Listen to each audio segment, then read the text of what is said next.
Huh, I remember that guy. He does a pretty cool channel. He tells us all about vacuum stuff, but a little on the goofy side. Myself, watching myself, isn't that a little creepy? But today, we'll be taking a look at the S8 Pro Ultra. This is a question and answer session. Seems like a lot of you had a lot of questions on my last video. They just basically filled my entire comment feed, and I spent all day answering back to you guys. But let's just go ahead and just talk to you guys directly and kind of answer some of these questions, because there's some great ones out there and some were a little comical. So let's just jump right into it. So this first question is a little bit long, but basically this person has a home where they have an area that has like a little bit thicker carpeting. I believe it's around like 5 millimeters, where he said, and he was wondering if the robot vacuum would be able to go in that area with the mopping pad after it mopped. He was worried that it would kind of get wet and kind of drag the mopping pad around. So basically what I told him is, if the carpet's a little bit thicker, I recommend vacuuming that area first. There's an option that's a vacuum only, and then I recommend just doing a vacuum and mopping in the other areas where it's not so thick. The reason is, yes, it can lift up 5 millimeters, but it might still drag if the robot kind of tilts or gets hung up. So that's just something to consider. Now, the other question this person had was, can you use this robot vacuum in the dark? Yes. There is a LiDAR sensor, so the laser is not affected by lighting. And also, since this has a 3D structured light technology, it's just basically a fancy way of saying that there's light beams that come out to detect objects. It will work in complete darkness. Okay, so Geo Cocos, which I've talked to in the past, basically said the Robot King is back. So thank you so much, that's awesome. Yes, I haven't really done a lot of robot vacuum videos, so I'm trying to get back into it. I do have a lot of robot vacuums coming back, or new products, so stick around for that. So yes, I mainly do robot vacuums, but I have done other products on the side. Okay, so this person said, would you say the double brush improves cleaning overall? Also, does the CFM affect the cleaning performance, since this robot vacuum has a higher CFM than what they were talking about with the iRobot system? Basically, what I tell people is CFM, having dual brush rollers, having one brush roller, the navigation, all plays a big part in how well a robot vacuum cleans. So there's a couple key elements. One, how low the robot sits. So if the robot vacuum sits pretty low to the ground, more than likely it will be able to do really well on carpeting, pick up that dirt and debris, the dust particles. So for example, the Roborock S4, which in my mind is still one of the best robot vacuums that cleaned the most particles off a carpet to date, since it actually sat pretty low to the ground. Now the downside is it struggled with like thresholds, so thicker carpeting and some like floor mats that robot vacuum struggled with.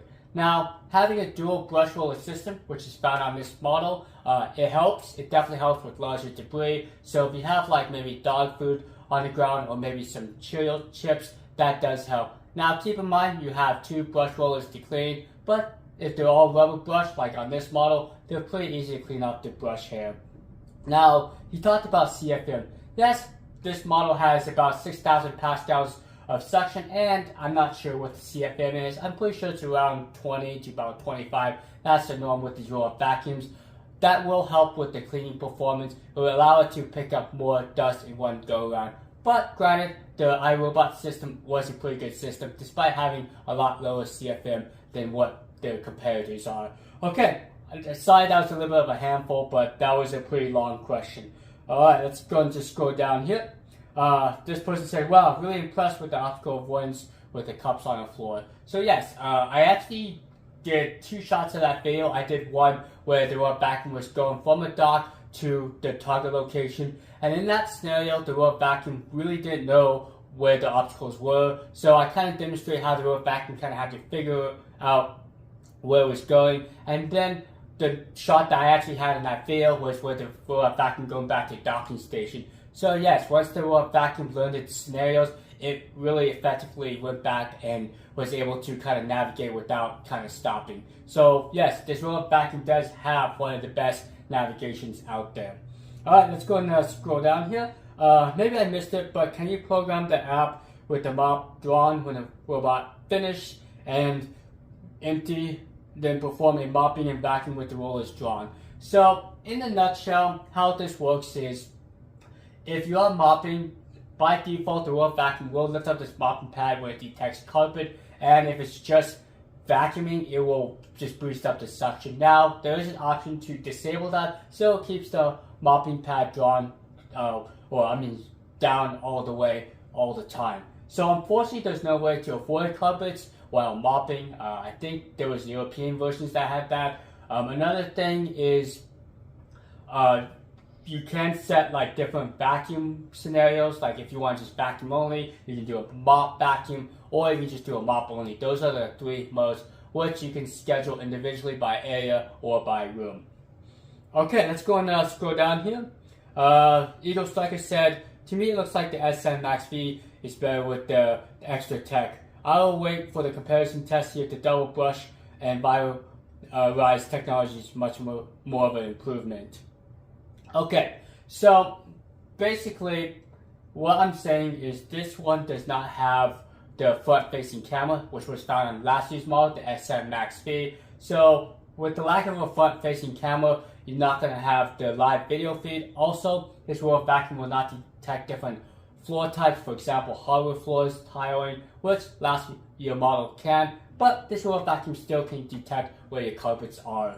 Now, some people may like to have a camera for the robots, and some people are worried about privacy concerns. So if you're worried about privacy, I would definitely recommend the original S7 if you don't need self-washing, or the S8 Pro Ultra if you don't want that front-facing camera. But if you like the front-facing camera, get the S7 Max V. Okay, so I guess this person was talking about the Knight Rider scanner. I believe, what was it, last year's model, Roborock came out with the Cupid mode, where basically the robot vacuum would just scan and look for other robots and just kind of bump into it. It was just kind of a gimmick, kind of a fun scenario, but I guess Roborock decided to kind of focus just on improving the robot itself, not really add any of these cute accessories or extras. But it would be kind of nice to start adding personalities to these robots. This person said, hi, congratulations for your channel.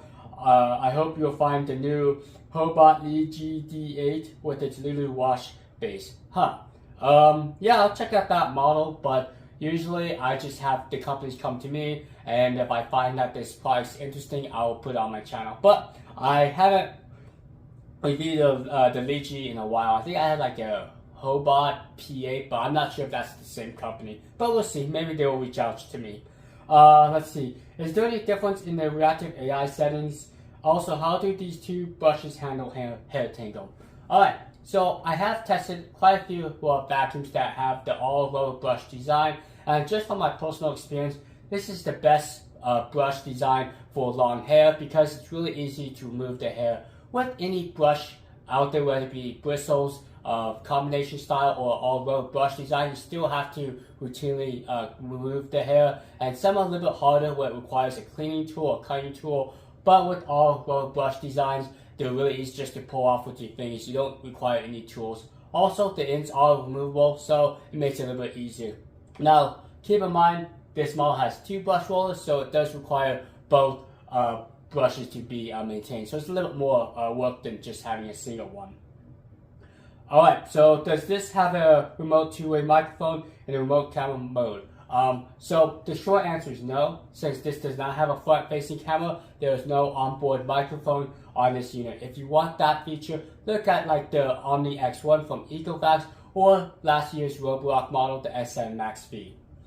Okay, so this person said, nice video, good information. Well, thank you so much. I appreciate all you guys' comments. It really does make me want to keep doing these videos, and I do enjoy doing these videos for you guys. So when you comment on my videos, I do like to read them, and I usually respond pretty quickly.